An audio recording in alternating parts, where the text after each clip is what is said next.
আমরা তো আমাদের স্বপ্ন পূরণ করতে পারিনি, তোর কি স্বপ্ন বাবা? দেখবে মা, আমি একদিন বড় হয়ে সিনেমা বানাবো। আমরা একটা সিনেমা বানাচ্ছি, তার জন্য একটা প্রডিউসার লাগবে। আমাকে মামু বানাচ্ছ? অ্যাকশন।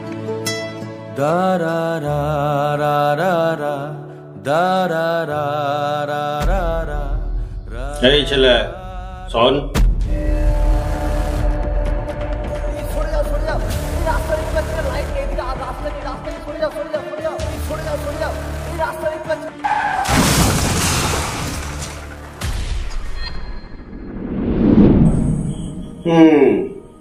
তুই এক কাজ কর, বৃহস্পতিবার দেখে একটা লটারির টিকিট কেটে ফেল দেখি।